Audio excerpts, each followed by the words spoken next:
Hello WhatsApp guys, আসসালামু আলাইকুম, back to my YouTube channel. আবারও চলে আসলাম আপনাদের মাঝে নতুন একটি ব্লগ নিয়ে। ফাহিম ব্লগ থেকে আপনাদেরকে স্বাগতম। সবাই কেমন আছেন? আশা করি সবাই ভালো আছেন। আলহামদুলিল্লাহ, আপনাদের দয়ায় আমিও ভালো আছি। তো আজকে আমি ঘুম থেকে ওঠার পর ব্লগ শুরু করে দিলাম। ভাইয়া আমাকে কল দিচ্ছে যে আজকে ভাইয়া নাকি কোথায় যাবে, তা আমাকে নিয়ে যাবে সাথে করে। তাই আমি উঠে রেডি হয়ে নিলাম, এখন ভাইয়ার সাথে যাব। আর এখানে এই যে ছোট একটি বাবু আছে, ও আমার সাথে শুধু ঝগড়া করে। দেখেন কি বলে আপনারা। আমি ধরছি ও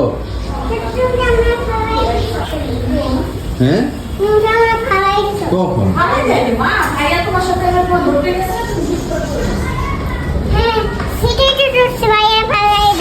কে তুমি দি পড়ে আছো? আমি তোমার ধরছি কও ভাই কি তোমার ধরছি? তুমি পড়ে গেছো না?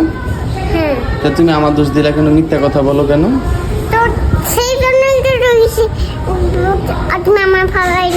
কে আনা? আমি তোমার ফালা দিছি, তুমি কি পড়ে গেলা?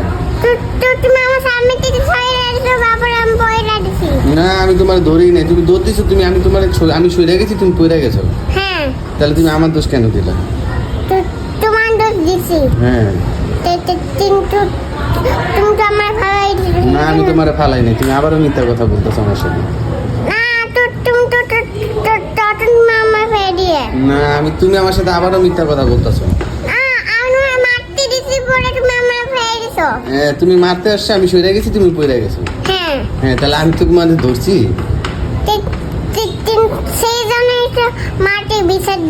না, তুমি মিথ্যা কথা বইলা বিচার দিছো। হ্যাঁ তুমি মিথ্যা কথাটা কেন বললা?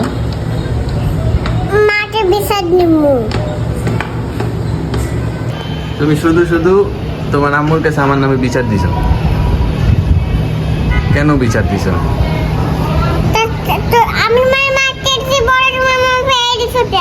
না তুমি আমাকে মারতে গেছো, আমি সরে গেছি, তারপরে তুমি আমি পড়ে গেছো, পড়ে গিয়ে তুমি আমার দোষ দিতেছো। ব্যথা পাইছো তো তুমি পড়ে যেয়ে ব্যথা পাইছো, এটা কি আমার দোষ?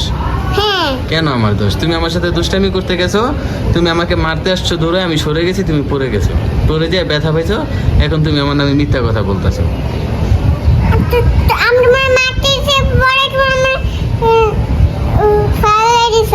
না আমি তোমারে ফালাই দিই না, এটা তুমি মিথ্যা কথা বলতেছো। না আমি কিন্তু আমার দর্শকের কাছে বিচার দিয়ে দিলাম তোমার নামে। দাও, তুমি মিথ্যা কথা বলো শুধু। আমি কি ভয় পাই? নিচে নামো, নিচে নামো, নিচে নামো, নিচে পড়ে যাবে, আবার পড়ে যাবে। তবে আমার দর্শকের কাছে আমি বিচার দিয়ে দেবো। তুমি বিচার দাও, আমিও তো তোমার গার্লফ্রেন্ডকে মারবো, ঠিক আছে? বিচার দিয়ে দিছি, তোমাকে আইসা মারবে।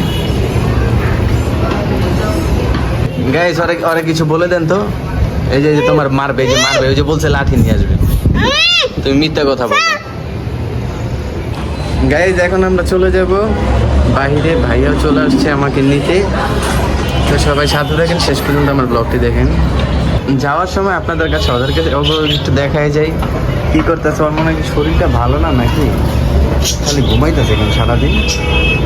পিও হাই পিও, পিও পিও ঘুমাস কেন? কি হয়েছে? কি অবস্থা?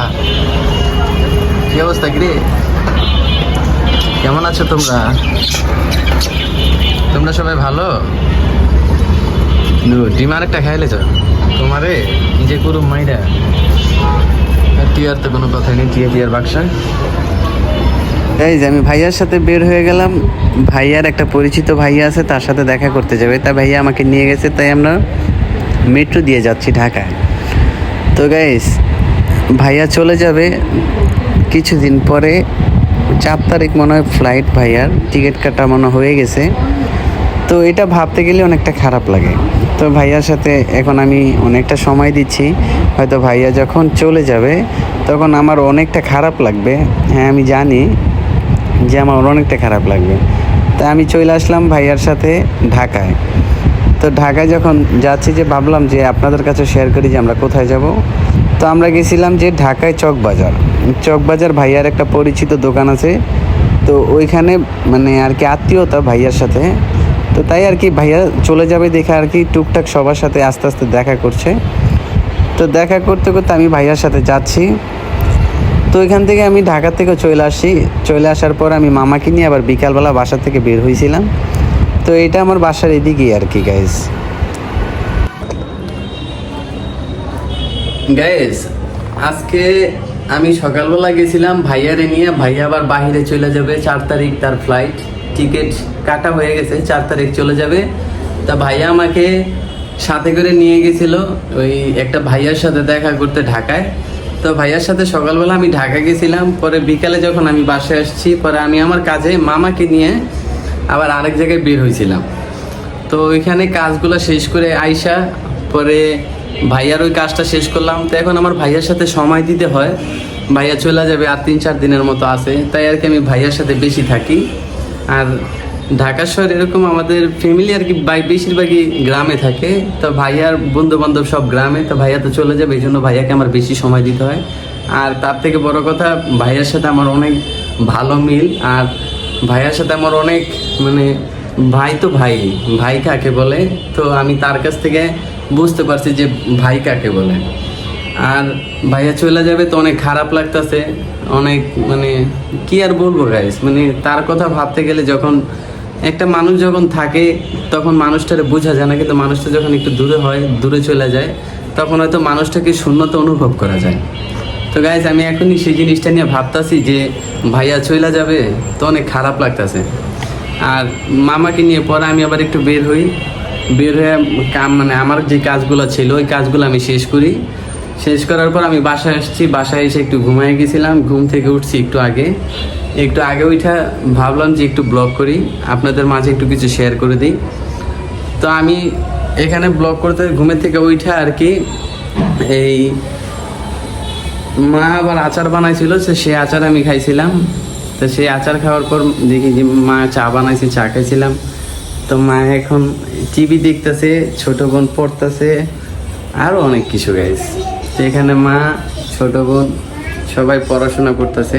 তো সবাই সাথে থাকেন, শেষ পর্যন্ত আমার ব্লগটি দেখেন।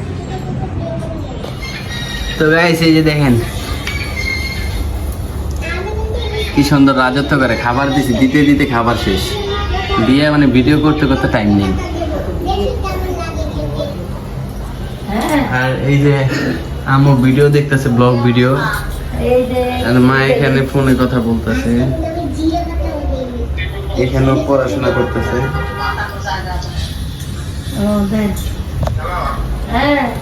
তো এখানে খালামুনি কল দিছে। তো সবাই ভালো থাকবেন, আজকের মতো আমার এখানে ব্লগটি শেষ।